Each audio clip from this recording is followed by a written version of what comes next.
Good morning, everyone. Thank you for attending my talk on climate-inspired activism. This is my first time presenting at AusCERT, and I'm really happy for that. I'm also conscious of it's 20 past 11 in the morning, so most of you will start getting hungry pretty soon. So I'll promise I'll do my best to keep this talk entertaining, and I hope this presentation impacts your way of addressing the threat landscape in a positive fashion.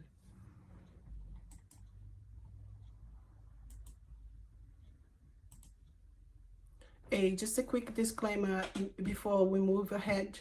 I'm not talking on behalf of anyone here.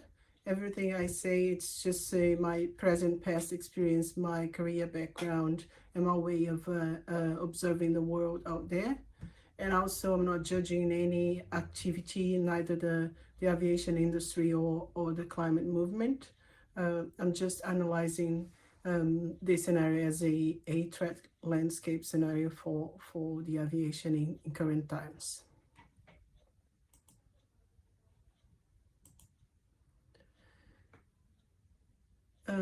First, the agenda. So the agenda, I'm going to introduce myself, and I'm going to start with the conclusion. There's a bottom line up front. I'm going to tell you what the takeaways from this presentation are, and then I'm going to introduce you my hypothesis. That is the title of this presentation, the climate motivated cyber attacks or activism against aviation. I'm going to discuss several different subjects with you, like perception of an enemy, political motivated agents, hacktivism, and the times it interfaced with climate movements, the cyberspace and the evolution of activities to the cyberspace, the future of terrorism, the expected new waves for terrorism, the timeline for a climate movement, past, present, and future, aviation, the history of aviation under attack, how COVID impacted aviation, how COVID impacted other industries. There will be some information specific between the relationship between aviation and modern climate movements. And I'm going to cover the escalation of conflict, and then we're going to go over analysis of computing hypothesis. That is an intelligence analytical tool that I'm going to use that tool to and use evidences to confirm my argument that there's climate inspired cyber attack against aviation.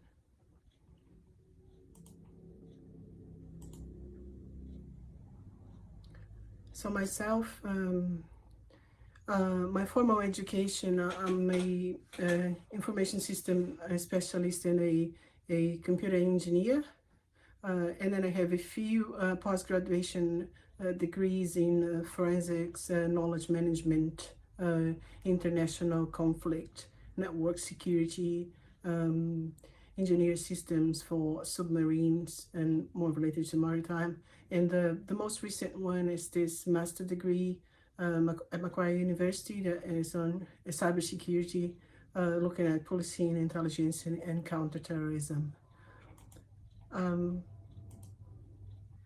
I've been in this field for longer than 20 years, 22 if I want to be more precise, and outside those, from those 22 years, four of them in Australia.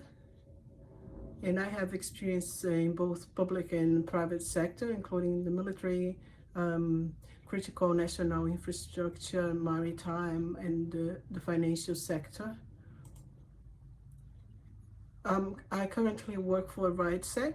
I'm one of the founding directors, and there's a cybersecurity consultancy based in Brisbane.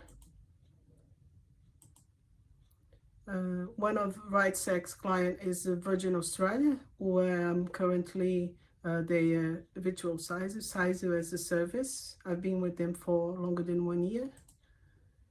And previously, back home in my country, I was the Chief of Information Security Officer for the Nuclear Propelled Submarine Project, a military staff with the Brazilian lieutenant officer with the Brazilian Navy. So the bottom line up front. So what are the takeaways for this presentation? What we're going to conclude, and I like to bring it in advance, not at the end. First of all, when you're working with cybersecurity, information security, and you start assessing the threat landscape, understanding who you are, who is the opponent, and what are the risks that you're going to be facing, depending on the industry you are in, your situation is going to be different from the others. So there's no one size fits all solution, and you should never compare your threat landscape. You should never have a risk management approach that is not compatible to the level of sensitivity and criticality that your business is involved with. And your organization, any organization, in times of internet and everything online and a cyber version of everything, you're not an island, you're not isolated from the world. So when you go and you put together your information security management systems and you consider external factors, you should also consider political and ideological factors, because they will help you shape your threat landscape. And then this third one about the perception, public perception, how you are perceived by a sector of society or a group or several groups within society that they might be gaining momentum right now and growing in sympathy and support.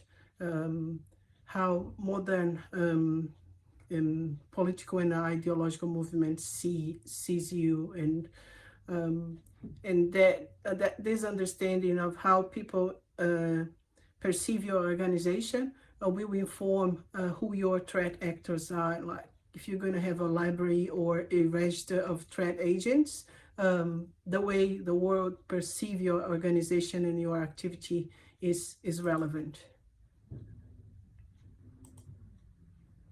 And then when you're doing this study, researching and trying to understand what is your image out there, and if you understand this, people see you as a huge threat. They perceive you as a threat to the whole planet or to mankind. So this is the time when a minimal viable security doesn't work for you. You're gonna need to bring the security bar up. Because you're going to be facing continuous and persistent attacks from groups that see you as a real threat to the world. And the fifth outcome of these studies is this: all conflicts, they migrate to cyberspace. So if in the past your industry was faced with threats and risks related to a certain type of movement, chances are now that the revival of that movement or other branches of that movement will come after you use leveraging the cyberspace for that.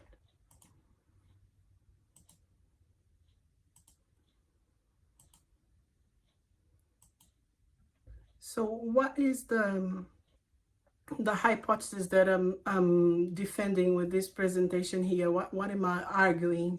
I'm arguing that for the past years, the recent years, from the many cyber attacks that hit aviation, some of them are actually the product of climate inspired activism. And I'm also arguing that you're going to become a target, not exclusively based on what you have. Not always people will want what you have, but some people, the way they perceive you will turn you into a target as well. And finally is that about the cyberspace. Your opponents will leverage the cyberspace, and especially for this study, the new climate movements, they will leverage the cyberspace to attack their perceived enemies. Everyone else is doing this, and they wouldn't stay out of this possibility.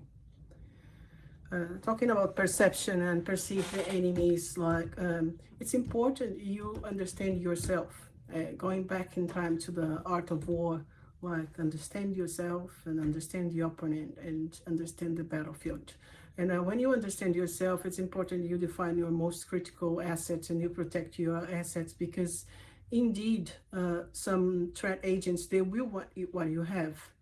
They will want to monetize from what you have. They will exfiltrate and distribute what you have, and so you might get fined.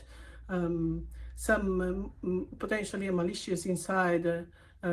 Nowadays, like, we get lots of people being made redundant. They might get a sense of injustice, and they might just want revenge, and they will try to prevent you from operating. And then independently of your industry, all those well-known threat agents, threat actors, hackers, and malicious insider, state-sponsored agents, and organized crime. You should have all those agents on your risk register, your threat actors library. But you should consider doing for present days, you should consider, it's important that you don't miss on this one, is like people that are out there that perceive you as a threat as well, because those will have the highest, the strongest legitimating factor. They have a real reason, like inside their minds, among themselves, and with the message and propaganda they send into the world, they believe they have a very strong reason that they should attack you and disrupt your operations, and if possible, remove you completely from the market, from the world scenario. So we always discuss when talking to clients, oh, it's not a matter of if, it's a matter of when everyone is going to get hacked. But then now, when we think about the motivation, what is leading people in different groups or criminal organizations to hack you, it's more a matter of how frequent and how bad and how targeted. Because if money is the motivation, then you're just another target. And eventually, yes, a matter of when they will hit you, but it's going to be in a more diffuse way, a more random way. Everyone is going to get hacked. And you still need security controls in place. You still need your resources, your staff. But when the motivation is about perception, and you are perceived, again, I'm repeating myself, if you are perceived as the great evil, a target that is justifiable because you putting the world towards an end, so they will come to you in a targeted and a coordinated and a persistent way. And here's when your security posture, security culture, and your level of protections need to be superior to the other industries that do not represent the same threat for some groups out there. And then I'm talking about the climate movement, and I'm talking about specific groups that might want to hack your specific industry. I would like to go for some definitions and similarities between them and the times they've interfaced. So starting with terrorism, last time I checked, there was 52 different definitions out there, but all of them have something in common, like is an act of violence or threat of violence against the perceived enemy. That can be people or property, and they want to spread fear for a political and an ideological, religious reason, and they have this sense of they have of oppression, and they being oppressed, or they part of a holy war, or they have this nationalistic feeling that is the legitimating factor behind all their activities. And you look at terrorism, and then when you look at activism and the new climate movement and hacktivism, they have one thing in common. There is the motivation. All of them are motivated by a political, ideological, and sometimes religious reason. And you're going to see that they start interfacing between each other, and also in some of those groups, as they change the approach and tactics and techniques, they actually evolve from a non-violent activist group to a proper typified in law terrorist organization. And we've seen this interaction happening between hacktivism and activism in the past few years. And it's the thing with inspiring cyber attack and inspiring terrorism. You actually don't need to go and ask for help, but because you have common motivations, and you have sympathy for the same things, and then you end up getting the help of a threat agent that has the means and the tools to perform what you couldn't otherwise do by yourself. So here we have two cases. We have the case of Theta Zero Decocidio, that they were not like with the government solution for the climate crisis, and no climate group, no ecological protesters went and asked for their help. They are actually part of Earth First movement, but they went and hacked the website by themselves. And the same thing with Anonymous. In 2015, Anonymous wasn't happy with the UN, during that UN summit, some climate protesters got arrested, and they didn't think it was fair, so they went there and hacked all the officials' credentials and exfiltrated the data and distributed the data online. And those are just two times that we saw hacktivists interfacing with the climate movement, and they felt inspired to do, and they had the means. So I want to cover with you the cyberspace and how in present days every activity, being it a criminal activity or defense and policing activity, they have migrated to the cyberspace. There's a cyber version of about everything. And with activism, they might go cyber, virtual themselves, or they might just interface with a group that is already cyber, that operates in the cyberspace and shared the same motivations. No one will escape operation in the cyberspace.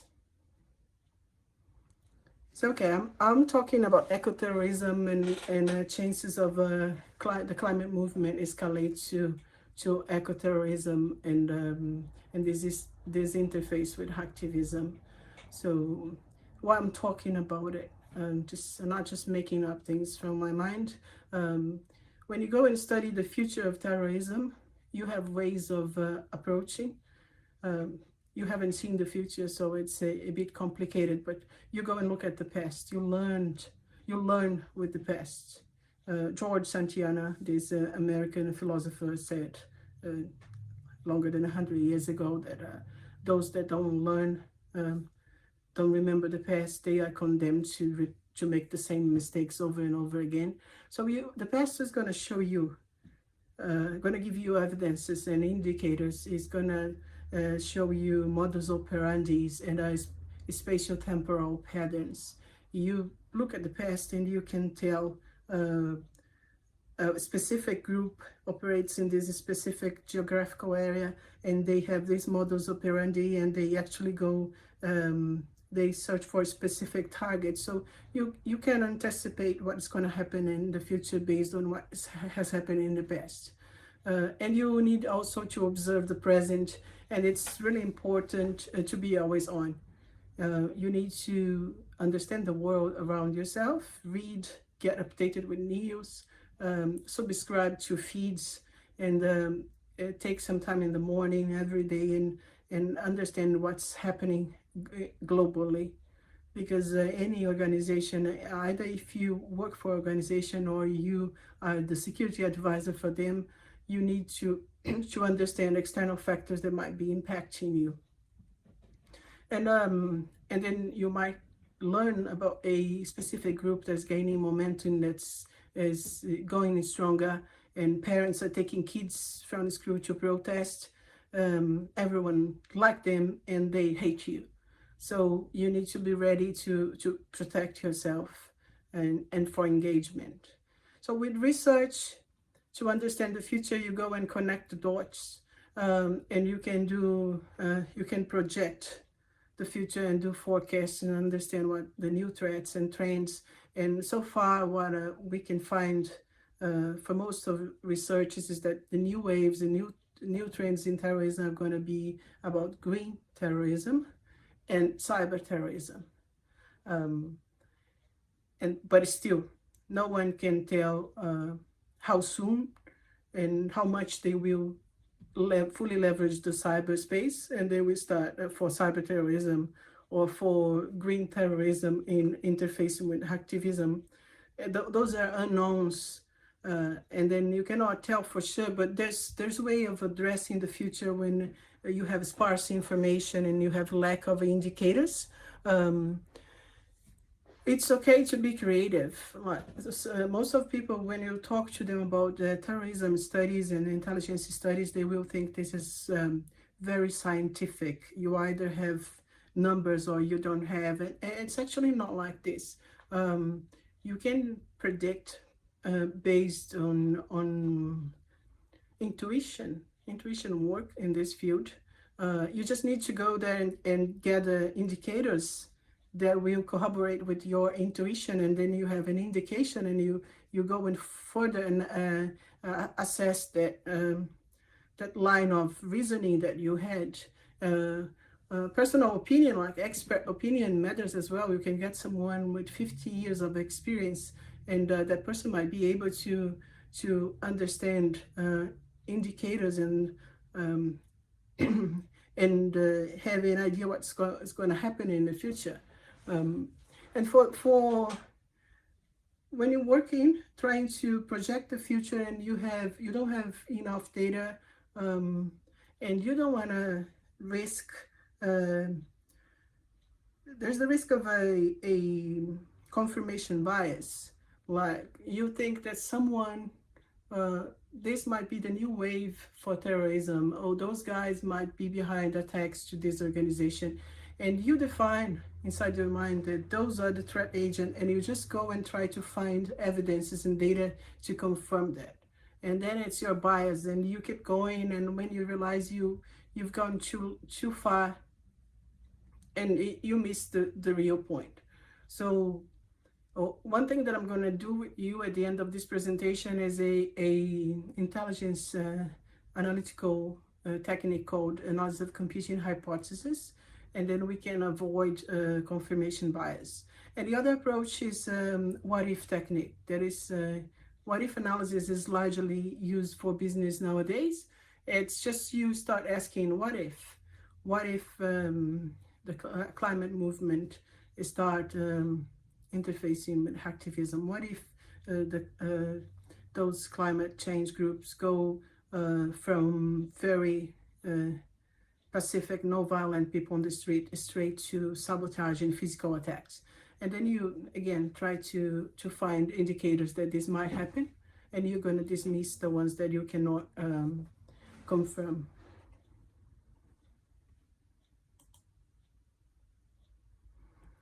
With the two new waves of the two future waves of terrorism that will rely on cyberspace, what have we seen so far? Both of them have used the cyberspace for propaganda, for training, for recruiting. They've caused material loss, like in especially cyber terrorism, the cyber version of any type of terrorism. We haven't seen any casualty yet, but there was case where some hackers, some groups tried to get people killed, like flooding a whole city would be one of those cases. Um, with climate-inspired eco-terrorism, they're very good at propaganda, the flying shame, the anti-flying movement. Um, they've already threatened to use cyber attacks, and also they like technology. They try to use drones at an airport location. Um, they have these fear-based recruiting approaches, like the world's gonna collapse in less than 10 years. And the big users of social media as well. So the cyberspace has enabled many of their activities so far. A bit of the climate movement timeline from the past to the future. So they always start as non-violent, grassroots, local and small towns, and they have their claims, and they when they understand that the governments cannot compromise, and the organizations cannot compromise to the level of demands they have, and then they escalate. In the past, they used to escalate to physical sabotage, ecotage, setting fires on things, and they had different versions of those magazines with monkey wrenching, like teaching people how to go and destroy the windshield of an airplane, or the systems the pilot would rely on. And all those groups, they have one thing in common: it's always bio, eco, earth. The planet is more important than the people, and if they see that the people are threatening the planet, they eventually go violent. With contemporary times, the revival of climate movement, we have seen so far the non-violent, the grassroots. We have also seen attacks to property, like they glued themselves on airplanes and runways, and the financial losses, they start showing up, like delayed flights and locked airports, and also the drones. The drones actually could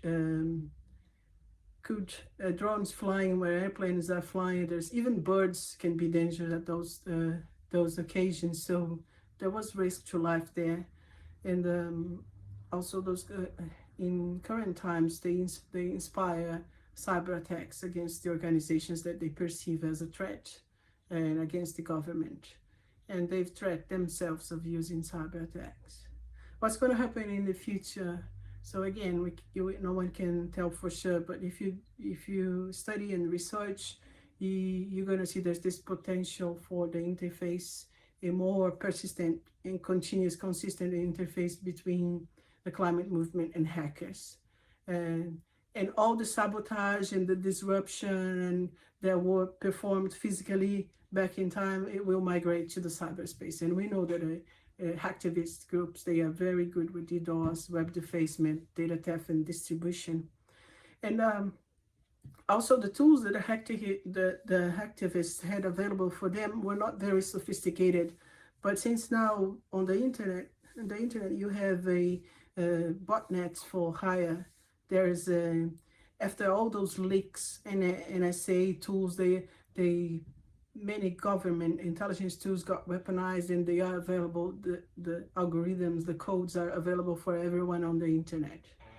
And what's going to happen in the future? The climate change groups are going to get more support and more sympathy, and they will recruit more people, because fear is a great feeling to get people scared, and then they will go and support their cause, and they will try to influence politics and participate in politics.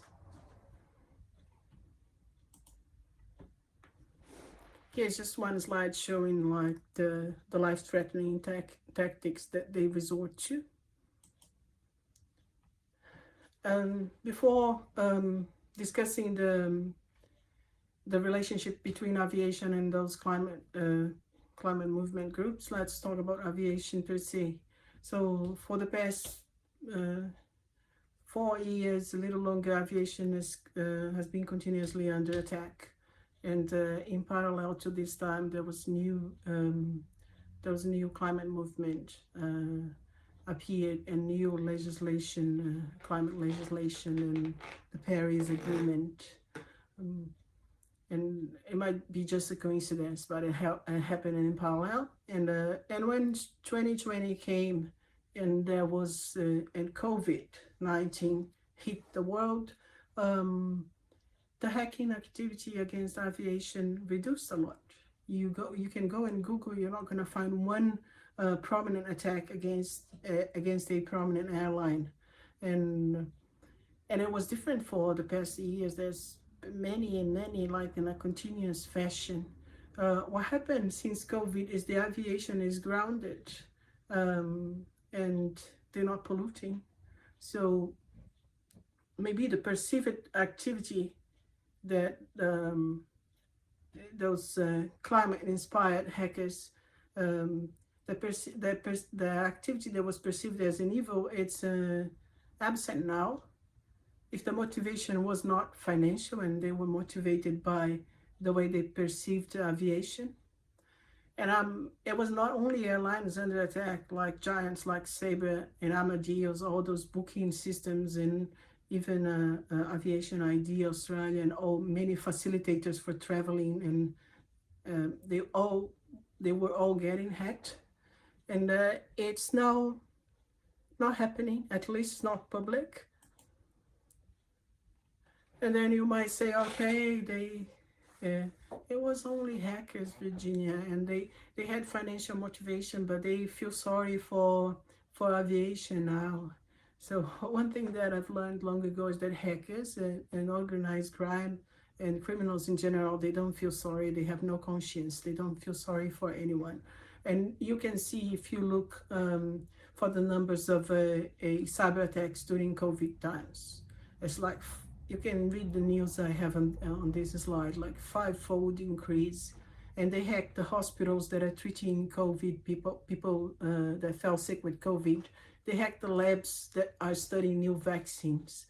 They leverage COVID and have specific COVID-inspired phishing campaigns. They don't seem to be sorry for the organization is struggling across COVID times. What I think is that the numbers with the pandemics actually are showing that the hackers that were hacking aviation, they were not motivated by financial gain. They were hacking aviation based on what aviation represents to them.